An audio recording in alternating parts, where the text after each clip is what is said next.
Y es que nos interesa la grandeza del ser humano.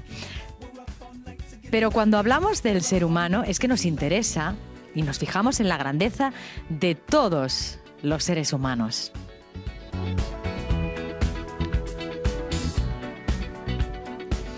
Porque si trazamos una línea y situamos los trastornos físicos, las dolencias, las enfermedades y los trastornos mentales, ¿por qué tenemos que trazar esa línea? Simplemente todos forman parte de una vivencia en la vida que puede tener una prevención, que tiene un diagnóstico y que seguro que tiene un tratamiento. Y por supuesto, todos tenemos que tener una sensibilidad tanto hacia las enfermedades, las personas que sufren enfermedades físicas como mentales.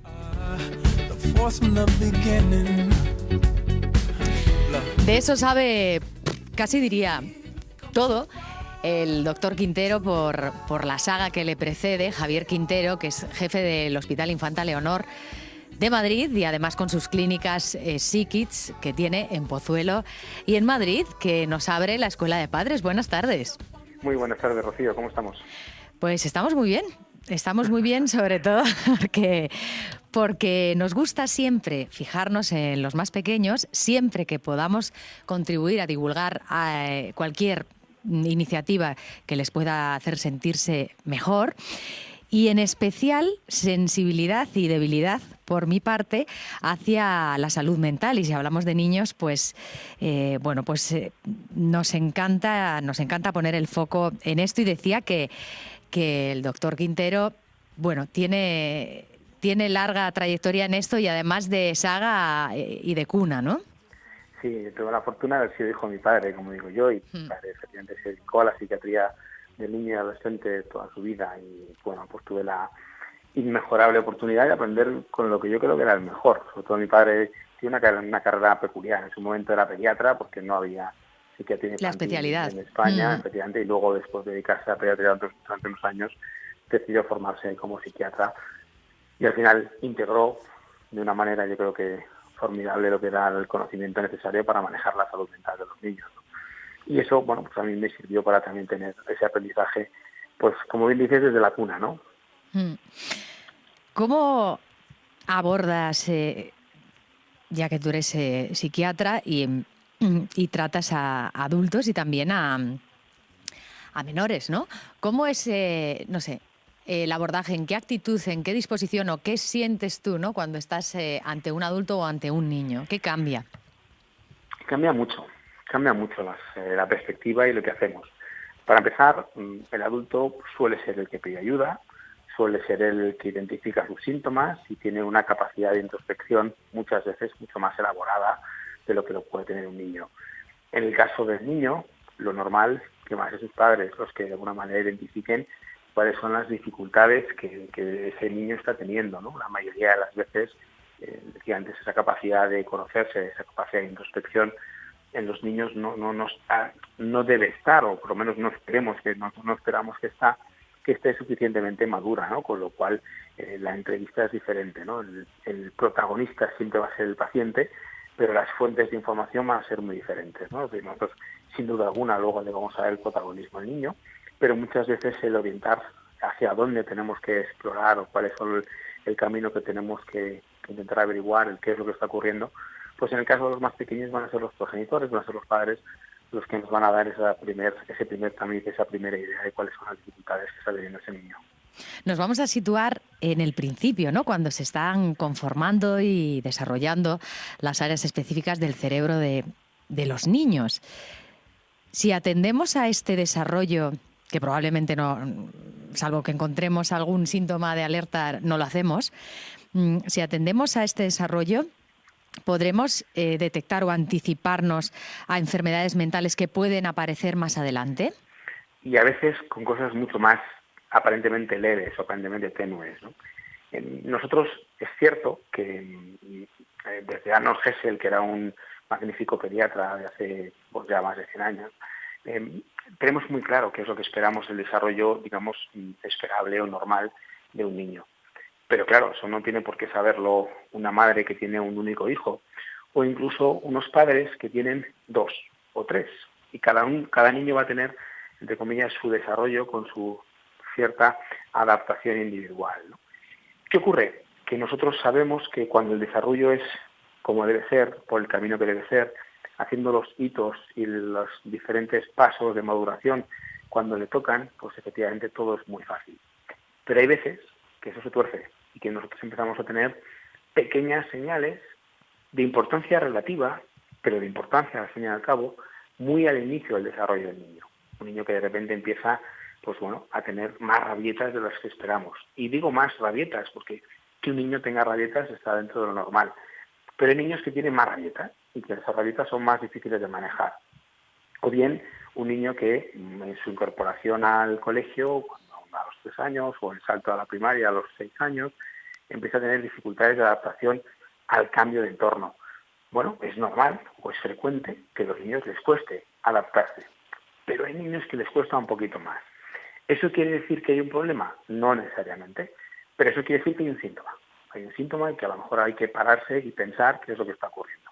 Otras veces lo que observamos es simplemente pues que el niño empieza a estar o más inquieto, o más nervioso, o más despistado, o más triste de lo que sería esperable para su edad. Y que sobre todo, muy importante, eso esté interfiriendo en su normal desarrollo. Es decir, un síntoma que no interfiere en el niño. Si el niño tiene un síntoma, el niño, pues por ejemplo, ¿no? Pues el niño se distrae, pero en casa funciona bien, en el cole funciona bien, tiene suficientes amigos y está súper a gusto integrado con los iguales, y además tiene una conducta razonable, pues entonces no hay que hacer nada.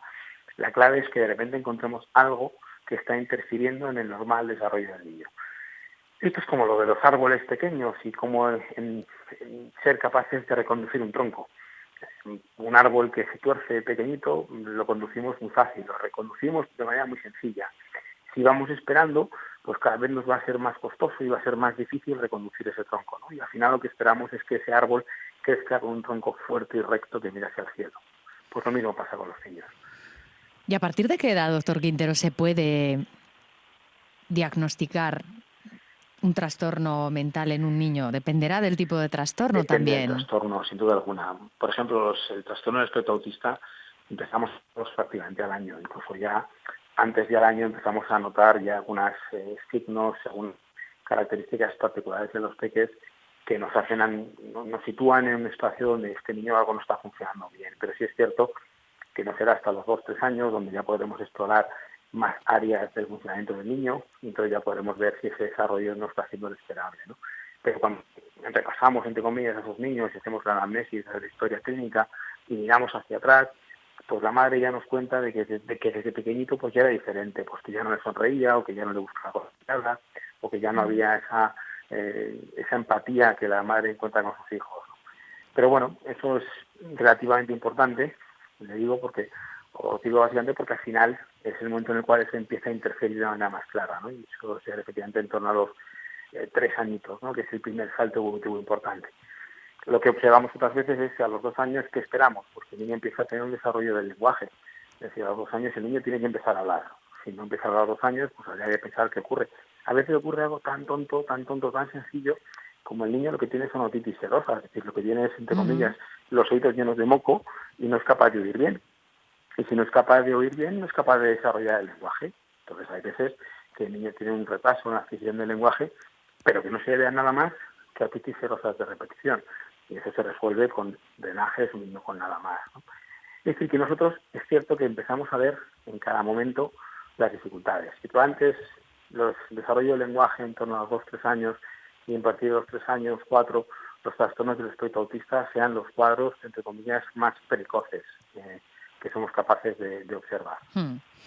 Me interesa que hablemos o nos interesa seguro, de ansiedad, de trastorno de ansiedad, porque ya que tenemos unos picos y unos repuntes tan altos entre los adultos, ver si también cuál es el área, ¿no?, de afectación en los niños, si ha crecido o no. Y atención, pregunta, si los padres muchas veces somos el foco y el origen de motivar y de provocar ansiedad en nuestros hijos. No sé si hasta llegar a diagnosticar un trastorno. La ansiedad es una emoción normal, es decir, Ansiedad tenemos todos. Todos tenemos ansiedad cuando vamos a hacer un examen, todos tenemos ansiedad cuando vamos a hacer una entrevista de trabajo, todos tenemos ansiedad cuando vamos a emprender un viaje. Otra cosa diferente es que esa ansiedad de repente sea excesiva o inadecuada, es decir, que tenga la ansiedad la misma ansiedad que puedo tener el día antes de un examen, la ansiedad en cualquier otro momento, por ejemplo, en el día a día del niño, ¿no? Pero, por ejemplo, una cuestión, doctor, porque dice eso, nosotros tenemos en basal, digamos ahí, ¿no? De base una ansiedad cada uno por nuestra propia naturaleza física, química, que en unos es más elevado que en otros, y eso diríamos que está dentro de nuestra normalidad. Absolutamente. Sí, decía que la ansiedad es una emoción normal, que todos tenemos un punto de ansiedad, pero que es una ansiedad que nos moviliza, que nos favorece el hacer cosas. El que, pues tú esta mañana, cuando estabas preparando el programa, estabas pues ahí con tu punto de ansiedad para ser capaz de tener estructurada todas tus horas de radio de esta tarde, y el guión, y la planificación, y que todo el mundo esté en tiempo y forma. Esa es una ansiedad normal. Si esa ansiedad la tuvieras en todos los aspectos de tu vida, porque aparece ya no solamente expresiones concretas, sino que aparece en todo momento, pues ya no es normal, ya no es una ansiedad esperable. O bien que en ese momento, en lugar de esa ansiedad que te ha permitido centrarte, enfocarte y resolver toda la planificación del programa de esta tarde, en lugar de eso te hubiera generado un malestar significativo y en lugar de haberte favorecido el programa de hoy te hubiera bloqueado y no te hubiera dejado hacer el programa, pues entonces también estamos ante una ansiedad patológica. Si nos vamos a los más pequeños, esa ansiedad lo tienen, claro, pero la tienen Juan, Pepe, Antonio, María y Laura, todos. La diferencia está en cómo la gestionan y cómo la manejan. Todos tienen más o menos ansiedad cuando la profe les pregunta en clase y de repente pues tienen que salir al encerado, tienen que salir a la pizarra a resolver el problema. Una ansiedad normal.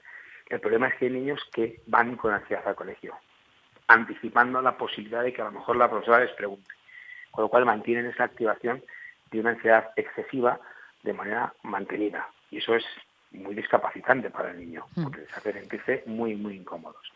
Incluso hay niños que en un momento determinado, cuando la profe les pregunta, no pueden contestar, porque la ansiedad se les bloquea de tal manera que a lo mejor no estaban tan ansiosos un rato antes, pero de repente en ese momento la ansiedad les bloquea. O llega al examen y entonces llega al examen y el examen lo hacen fatal, pero no porque no se hubieran estudiado o no se lo supieran, sino simplemente porque esa ansiedad ante la evaluación, ante el examen, les ha vuelto a bloquear. Causas. Esa es la ansiedad que nosotros deberíamos abordar y deberíamos trabajar. Causas, decía. Causas, en ese sentido. Pues hay una dinámica, efectivamente, donde tenemos nuestra percepción, hay una parte de nuestra ansiedad que es lo que denominamos la ansiedad rasgo, es decir, el ser ansioso, y eso es más temperamental. Es más temperamental en tanto en cuanto, pues efectivamente, hay gente más tendente a preocuparse que otra, ¿no? Y ese rasgo de personalidad que debe ir acompañado con unas estrategias suficientemente buenas para manejar esa ansiedad. Aquí esto se trata de, si yo soy muy ansioso de base, pues tengo que tener unas buenas estrategias para manejarlo. Luego, por otro lado, hay lo que llamamos la ansiedad estado, es decir, lo ansioso que yo estoy en un momento determinado. Y eso es circunstancial. Puede verse matizado, puede verse agudizado por muchas circunstancias del entorno. Pues me estoy cambiando de casa, me estoy cambiando de cole, me estoy cambiando de ciudad. Pues evidentemente hay muchas situaciones que me hacen de por sí un cambio y todo cambio conlleva un esfuerzo o necesito un esfuerzo para adaptarme a ese cambio. Y ese esfuerzo lo traduzco en ansiedad. Es decir, que tenemos una parte que es temperamental, hay niños que son más ansiosos o que tienen más propensión a ser más ansiosos que otros, pero luego hay una interacción en el ambiente, que es la cantidad de eventos o de situaciones que me pueden producir o que me pueden generar ansiedad en un momento determinado. Y de la combinación de uno y otro es donde yo puedo tener un equilibrio y manejar mi ansiedad estupendamente bien, o por el contrario, que en algún momento esa ansiedad me desborde, y al desbordarme, pues ya no sepa manejarla y empiece a tener lo que para mí es muy importante. Para mí lo importante no es tener ansiedad, para mí lo importante es que se sufra con ansiedad, que la ansiedad le genere disconfort al niño, le interfiera en su rendimiento y en su funcionamiento. Vamos a tener que seguir hablando de estos trastornos de salud mental infantil algún día, y yo creo que sería bueno que nos acompañaran o que pudieran intervenir algunos padres que bueno, que se han encontrado en esta tesitura para que dieran testimonio de, bueno, pues cómo la Escuela de Padres les ha ayudado a gestionarlo y cómo finalmente pues se puede llegar a un final controlado y un final más feliz. Creo que sería de gran utilidad para los muchos padres y madres que nos escuchan por las tardes. Sí, sobre todo, además, yo creo que eso ayuda muchas veces a normalizar esta situación. Estamos hablando de problemas frecuentes, lo decías al principio de la sección. Hay una cuestión donde todavía sigue pesando, ¿no? Esa especie de como de estigma, ¿no? O sea, yo puedo tener una enfermedad física y, bueno, eso no pasa nada, lo cuento, pero tengo una enfermedad mental, entonces no lo voy a contar, no voy a hacer qué van a opinar de mí, ¿no?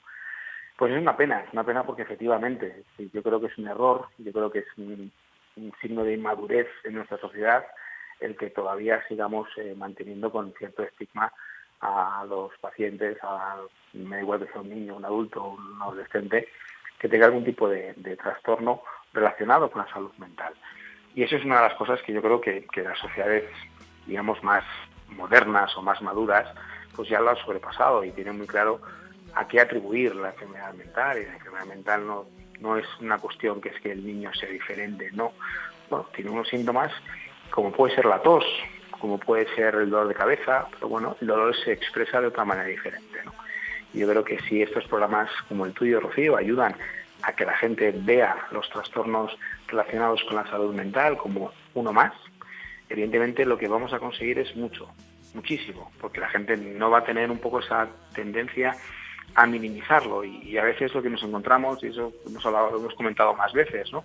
El voy esperando, me pasa algo, pero bueno, voy esperando porque claro, ¿cómo voy a ir al psiquiatra, no? Madre mía, qué horror, ¿no? Pues entonces lo voy dejando pasar, esto se me va a pasar y no se pasa, o no, a lo mejor sí, pero normalmente no se pasa, y entonces ya cuando llegan, ya por fin piden ayuda, pues hemos perdido un tiempo maravilloso para poder resolver el problema.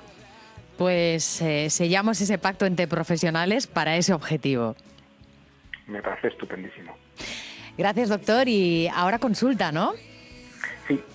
Ahora sigo con mi tarea fundamental, que es intentar ayudar a personas con nombre y apellidos. Aquí esto me encanta porque al final, pues hombre, seguro que hay alguien, con que haya alguna persona en algún sitio sentada escuchándonos y diga, pues oye, he aprendido algo, pues yo ya me voy contento a casa. Pues gracias. Ayudar a la gente con nombre y apellido y mirando a la cara. Pues muchas gracias. Muchas gracias a ti, Rocío, y muy buenas tardes a todos. Buenas tardes. Hasta luego. Son las 5, las 4 en Canarias.